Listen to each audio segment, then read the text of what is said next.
Hindi porket dito ako nakatira sa'yo at ikaw nagbibigay ng allowance ko, pwede mo na akong pigilan sa mga gusto kong gawin. Hi, Daddy. Good morning. Morning. Aalis na ako. Saan ka pupunta? May swimming kami, di ba, ng mga friends ko. Kaya akin na yung allowance ko. Swimming? Bakit? Sinabi ko ba pumayag ako?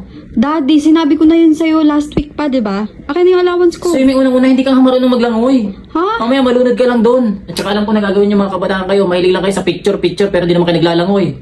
Ay, nako, Daddy. Puro kakalokohan. Hindi ka aalis, okay? Hindi ka aalis. Ready na ako, Daddy. Nakabihis na ako. Ayaw kong mawalan ng magandang anak. Malulunod. Pag nalunod ka, walang magsasagip sa'yo doon, ha?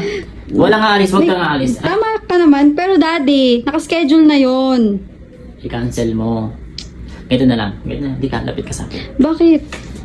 Tulungan mo na lang ako. Saan? Eh, di ba may napanood tayo kagabi na na pelikula, yung Mag-ama? Oh. Di ba? Yung anak, itinali yung tatay. Di ba? Kasi galit na galit yung anak dun sa tatay. Naalala mo yun? Oo. Oh, yun. Gawin natin yun. Kasi alam mo na, gusto kong mag-artista talaga eh. Gusto kong mag-audition eh. Practice lang ba? Practice lang. Di ba? Ano yung sabi ng anak? Napanood mo, naalala mo yung sinabi ng anak? Sabi niya dun sa tatay niya, hindi porket nakatira ako dito at ikaw ang nagbibigay ng baon sa akin, pwede mo na akong pigilan sa mga gusto kong gawin. Di ba yung sabi ng anak? Ano sabi ng tatay? Sorry anak. Gusto ko ganun na. Gusto ko, tali mo ako tapos practice ba? Practice.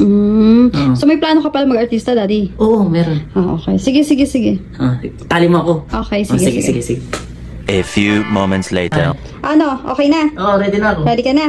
Sige, gawin na natin. Sige. 3, 2, 1. Action! Nak, tanggalan mo na ako dito. Sorry na. Hirapan ako dito.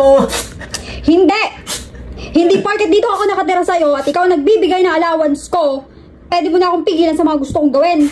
Sorry na. Kaya pag sinabi ko magsiswimming ako. Nak, wala sa script yan ah. Di ba sabi ko hindi ka mag-swimming, Nak? Nak, di ba sabi ko Swimming na ako. Bye-bye. Nak! Nak, hindi ka pwede mag-swimming. Wala sa script yun. Itigil mo na yan.